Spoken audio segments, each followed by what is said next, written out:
Olá, sejam muito bem-vindas e bem-vindos. Este é o 7º episódio do podcast Harmonização Facial, Ciência, Beleza e Longevidade. Um podcast feito com apoio da inteligência artificial e com curadoria científica do Dr. Sancler Barbosa Neto.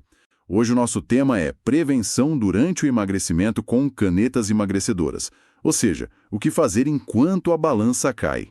Um tema que está em toda parte, né? A gente vê os resultados incríveis na balança, na saúde geral das pessoas que usam esses medicamentos, mas ao mesmo tempo surgiu uma preocupação nova. O que acontece com o rosto nesse processo todo? Exatamente, e foi por isso que a gente decidiu mergulhar nesse assunto. O objetivo da nossa análise hoje é entender como cuidar do rosto durante um processo de emagrecimento que é, assim, muito rápido. Como o que acontece com o uso de medicamentos tipo Ozempic e similares. E a ideia central que a gente encontrou nas fontes é bem contraintuitiva, sabe? Não é uma boa ideia esperar o peso estabilizar para só então pensar na estética facial. Ah, sim. E acho que o ponto de partida para essa conversa tem que ser o termo que viralizou, né? O tal do rosto de Ozempic. O Ozempic Face, isso. Virou quase um sinônimo para aquela aparência de rosto que parece que derreteu um pouco, sabe? Mais flácido, com as estruturas mais marcadas, um ar de cansaço que não existia antes. Mesmo a pessoa estando mais saudável. Perfeito. Então vamos desenhar o cenário que as fontes descrevem e que é super comum. A pessoa começa o tratamento, os quilos começam a ir embora, o que é fantástico, claro. Mas o reflexo no espelho começa a mostrar outra história. A pele perde o viço, a flacidez aparece e o rosto ganha uma aparência mais envelhecida, quase que da noite para o dia. E aí vem a reação que me parece a mais lógica do mundo, a que a maioria das pessoas teria. Ok, meu corpo ainda está mudando, vou esperar chegar no meu peso ideal, estabilizar tudo e só então eu vou ver o que preciso fazer no rosto. Parece a coisa mais sensata a se fazer, não é? Por que tratar algo que ainda está em plena transformação? Essa é a armadilha do bom senso. E é o ponto central de toda a nossa discussão. A resposta que a pesquisa aponta está num conceito que eu achei muito poderoso, o de tempo biológico perdido. Uma das frases que eu li e que resume isso de forma brilhante é: na estética do emagrecimento, tempo perdido raramente se recupera com uma única técnica. Essa frase é forte. Mas vamos traduzir isso. O que significa tempo biológico perdido na prática? A gente está falando de um dano que é totalmente irreversível ou de um processo de reparo que vai ser simplesmente mais longo, mais caro e mais complexo no futuro? O que a gente pede, de fato, nessa espera? O que se perde é a qualidade do tecido, a qualidade intrínseca dele. Pensa assim, a pele tem uma capacidade elástica, mas ela tem um limite, né? Quando você perde volume de gordura muito rápido, as estruturas de suporte, colágeno, elastina, os ligamentos que seguram tudo no lugar, elas não conseguem se adaptar na mesma velocidade. Elas afrouxam. Exato, afrouxam. Se você deixa esse processo correr solto, o tecido se degrada, a pele fica mais fina, o colágeno se desorganiza. Depois, não se trata mais só de preencher o volume que foi perdido. Você precisa reconstruir a qualidade de um tecido que ficou estruturalmente mais pobre. Entendi. E isso é muito mais difícil. E os resultados, assim, nunca são tão naturais. Entendi. Então a lógica não é de correção, mas de gerenciamento. É como se a gente estivesse segurando a mão do tecido facial e dizendo: calma, vamos passar por essa mudança juntos, em vez de abandonar o tecido e depois tentar resgatar o que sobrou. Exatamente, a palavra é gerenciamento. Por isso, a recomendação é começar cedo. E com foco, olha só, nas camadas mais superficiais da pele.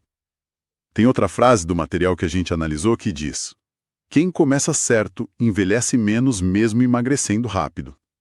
A ideia é dar suporte para que a pele e os tecidos superficiais tenham condições de acompanhar a mudança corporal da melhor forma possível. Ok, então se a estratégia é começar certo, por onde exatamente a gente começa? Qual é o primeiro passo para quem está nessa jornada? O primeiro passo é o mais fundamental de todos, e muitas vezes o mais ignorado. É a qualidade da pele. Uma analogia que eu achei ótima nas nossas fontes é que a pele é o embrulho do presente. Quando ela envelhece mal, todo o conjunto perde valor visual. Antes de pensar em qualquer tecnologia mirabolante, A pele precisa estar saudável, funcional. Certo. Mas quando a gente fala em cuidar da pele, muita gente pensa em algo cosmético, um luxo, sabe? E na prática, a pessoa já está lidando com a dieta, com os efeitos do remédio. Adicionar uma rotina complexa pode ser desestimulante. O que nos materiais que a gente analisou é realmente o essencial, o mínimo viável para essa fase. Excelente ponto. Não estamos falando de uma rotina de 15 passos. Estamos falando do pilar estrutural. Primeiro, um home care adequado e consistente. Isso significa limpar, hidratar e proteger. Ponto. Segundo, hidratação é chave. Uma pele desidratada tem a sua função de barreira comprometida, fica mais vulnerável, inflama mais fácil e cicatriza pior. E terceiro, e isso é crucial, o suporte nutricional. Os chamados dermonutrientes, que são as vitaminas e os aminoácidos que a pele precisa para construir colágeno. É nutrir de dentro para fora. Então, esse cuidado básico não é para deixar a pele bonita no curto prazo, mas sim para garantir que a fábrica de colágeno e elastina tenha a matéria-prima, né, e as condições ideais para trabalhar durante um período de estresse metabólico intenso, como o emagrecimento. Exato. É uma visão de engenharia, não de decoração. Perfeita a sua analogia. É engenharia de tecidos. É preparar o terreno. Com essa base sólida, aí sim a gente pode avançar para o próximo passo, que é o que as fontes chamam de sinalização biológica. Sinalização biológica é um termo que soa complexo. A ideia, então, não é simplesmente repor o que foi perdido, mas sim enviar mensagens para as células que ainda estão lá, para que elas voltem a trabalhar como antes ou até melhor. É por aí? É exatamente por aí. Antes de pensar em volume, em preencher, a estratégia é melhorar a biologia do tecido. É como se você desse um choque de eficiência nas células, sabe? E aqui entra os chamados biorregeneradores, como PDRN, polinucleotídeos, skin boosters e, principalmente, os peptídeos. Ah, peptídeos. Essa é uma palavra que está em todo lugar, né? De cremes de farmácia a tratamentos super sofisticados. Mas sempre fica aquela dúvida, eles realmente funcionam? A nossa pele é uma barreira formidável. Como a gente garante que essa mensagem está sendo entregue no endereço certo, lá na derme, onde os fibroblastos moram? Essa é a pergunta de $1 milhão. E os artigos de revisão que a gente usou como base são bem claros sobre isso. Sim, os peptídeos são sinalizadores potentes. Eles podem dizer para os fibroblastos produzirem mais colágeno. O desafio, como você bem colocou, é a entrega. Aplicar na superfície da pele tem um efeito limitado, porque a barreira do extrato córneo é muito eficiente em barrar a entrada. Então o segredo não está só no ativo, mas em como ele é entregue. Precisamente. É por isso que, no consultório, a estratégia é combinar esses ativos com tecnologias que criam um caminho para eles. O exemplo mais clássico é o microagulhamento. Ao criar milhares de microcanais na pele de forma controlada, ele abre portas temporárias para que os peptídeos de outros biorregeneradores cheguem mais fundo e possam de fato conversar com as células-alvo. Faz todo sentido.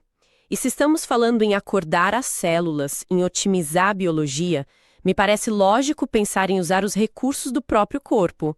É aí que o PRF e os agregados plaquetários entram na história, imagino. Encaixa como uma luva. A combinação de microagulhamento com o IPRF, que é a fibrina rica em plaquetas, é uma das estratégias mais elegantes que as fontes descrevem. O racional científico é lindo. O microagulhamento cria uma lesão controlada, disparando o processo natural de cicatrização do corpo. E o IPRF, que é um concentrado de fatores de crescimento tirado do sangue da própria pessoa, entra logo em seguida como um super adubo biológico. Ou seja, um procedimento diz para o corpo, atenção, precisamos de reparo aqui, e o outro fornece um kit de ferramentas de altíssima qualidade para que esse reparo seja o melhor possível. É a definição perfeita. É uma estratégia totalmente autóloga que usa o material do próprio paciente para criar um ambiente super favorável à regeneração. A frase que resume essa fase do tratamento é: não é sobre encher o rosto, é sobre sinalizar corretamente o tecido. A gente está reeducando a pele a se manter firme e saudável enquanto o corpo passa por essa grande mudança. Ok, então a gente preparou o terreno com home care e depois otimizamos a qualidade do pano, da pele em si, com esses sinalizadores. Mas a pele precisa de algo que a segure no lugar, né? O emagrecimento rápido tira a gordura que servia de recheio e sustentação. Como a gente lida com essa perda de estrutura, que é um problema bem mais profundo? Exato. Cuidamos da superfície e o alicerce. A flacidez que mais incomoda muitas vezes não é só da pele, mas das estruturas abaixo dela, como os ligamentos e o sistema muscular. E existe alguma tecnologia que consiga apertar esses parafusos mais profundos sem cirurgia. E o mais importante, que possa ser feita durante o processo de emagrecimento, sem precisar esperar tudo acabar. Sim, e esse é um dos pilares do planejamento preventivo. Aqui entra o ultrassom microfocado, o MFUV. O mecanismo dele é fascinante. O aparelho consegue depositar pontos de energia térmica, de calor, em profundidades muito específicas, chegando até na camada que envolve o músculo, o SMAs, sem queimar ou machucar a superfície da pele. E o que esses pontos de calor fazem lá dentro? Eles derretem a gordura? Térmicas controladas, essa agressão planejada gera uma contração imediata do colágeno que já existe, dando um efeito lifting sutil. Mas o principal acontece nos meses seguintes. O corpo entende que aquela área precisa de reparo e inicia um processo de produção de colágeno novo e de melhor qualidade. É a chamada neocolagenise. Ah, entendi. Uma meta-análise bem robusta que a gente encontrou trouxe números bem concretos sobre isso. E o que esses números dizem? Fico curiosa, porque esses tratamentos às vezes parecem ter resultados muito subjetivos. Pois é, mas aqui os dados são sólidos. Na avaliação dos médicos, cerca de 89% dos pacientes tiveram melhora objetiva na flacidez e na autoavaliação, 84% dos próprios pacientes se disseram satisfeitos com a melhora. Isso mostra uma consistência grande. Uau! Mas os artigos também traziam um ponto crucial para alinhar expectativas: o desconforto. Ah, é a famosa dor do ultrassom? O que os dados dizem sobre isso? A dor média ficou em 4,85 numa escala de 0 a 10. Ou seja, não é um passeio no parque. É uma dor moderada, totalmente manejável com anestésicos tópicos, mas que existe. É fundamental que o paciente saiba disso. Em termos de segurança, os efeitos adversos são o que se espera: vermelhidão, um pouco de inchaço. Coisas que passam rápido. Exato. Coisas que passam em horas ou poucos dias. Nada permanente. Entendi. Isso posiciona como uma ferramenta de sustentação estrutural, então? Enquanto a pessoa perde a gordura que dava volume, o ultrassom já vai trabalhando para criar uma nova malha de colágeno por baixo, evitando que tudo caia de uma vez. É um trabalho preventivo de fundação. Perfeito. Ele age como um pilar profundo, ajudando a dar suporte enquanto a casa está em reforma. Falamos de cuidados de base, de sinalizadores como peptídeos e PRF e agora desse pilar profundo com ultrassom. A conversa está bem completa. Mas a ciência não para. E é impossível não tocar na palavra do momento na estética: exossomos. A promessa parece ser de uma revolução. O que as fontes que a gente analisou dizem sobre eles com os pés no chão? Tema excelente e que precisa ser discutido com muita responsabilidade. Os exossomos são a nova fronteira. De forma bem simples, são microvesículas, como se fossem cartas que uma célula manda para outra, carregando proteínas, lipídios, material genético. A promessa é que eles possam modular a inflamação, acelerar a cicatrização e melhorar a comunicação celular. É algo gigantesco. Uma promessa enorme.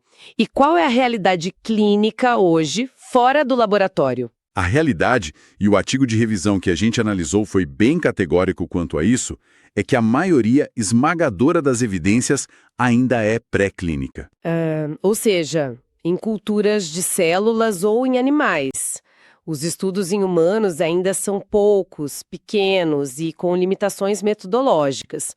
Fica difícil, por exemplo, saber se a melhora na pele de um paciente veio dos exossomos ou do microagulhamento que foi feito junto para aplicá-los, entende? Entendo. E a questão da segurança e da regulamentação? Porque já vemos clínicas oferecendo tratamentos injetáveis. Qual é o sinal de alerta aqui? Esse é o ponto mais crítico. Ainda não existe uma padronização sobre a origem desses exossomos, como purificá-los, qual a dose segura. É um campo em desenvolvimento. E no Brasil, a posição da Anvisa é clara.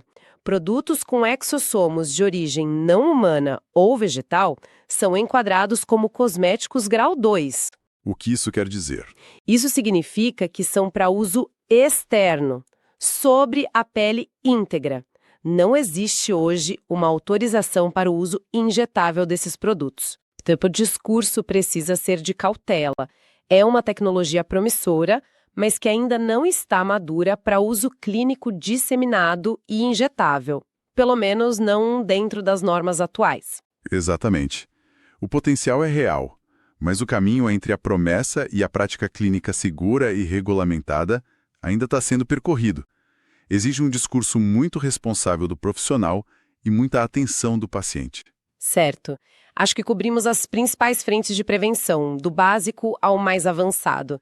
Se fôssemos amarrar tudo isso, qual seria a grande mensagem para quem está nos ouvindo e passando por esse processo? A grande mensagem é que não existe uma solução mágica, uma bala de prata. O sucesso está na abordagem multimodal. É a combinação inteligente e sequencial de um bom cuidado em casa, um suporte nutricional, o uso de bioregeneradores para sinalizar e melhorar a qualidade da pele e o suporte de tecnologias que atuam tanto na superfície quanto nas camadas profundas para dar sustentação. E não é uma receita de bolo, certo? A estratégia para uma pessoa de 30 anos que quer perder 10 quilos vai ser totalmente diferente da de alguém com 50 anos que vai perder 30 quilos. A individualização feita por um profissional experiente é tudo. É tudo. E para fechar, eu queria usar algumas frases do material que a gente analisou, que, para mim, consolidam perfeitamente a nossa conversa. A primeira é: o rosto não emagrece sozinho. Ele responde ao que acontece no corpo inteiro. Isso reforça a necessidade de uma visão integrada, multidisciplinar. Gosto muito dessa. Tira o foco de um tratamento isolado e coloca numa perspectiva de saúde geral. A segunda: canetas emagrecedoras mudam o corpo, estratégia muda o resultado. A ferramenta é poderosa, mas é o planejamento para lidar com os efeitos colaterais estéticos que realmente define o sucesso no final. Perfeito! E a última? Aqui, para mim, encapsula a filosofia toda. Emagrecer é uma fase. Cuidar do envelhecimento facial é um processo. A perda de peso tem começo, meio e fim. Mas o cuidado com a pele e com as estruturas faciais é contínuo. E começar certo durante essa fase crítica faz toda a diferença para o resto da vida. Uma excelente forma de amarrar nossa discussão. Foi um mergulho profundo e muito esclarecedor. Vamos aprofundar um tema que gera muita confusão nesse cenário das canetas emagrecedoras. Envelhecimento facial durante o emagrecimento. Que, se usados no momento errado ou da forma errada, podem piorar a flacidez, acentuar a perda de volume e comprometer a naturalidade do rosto. Esse próximo episódio é essencial.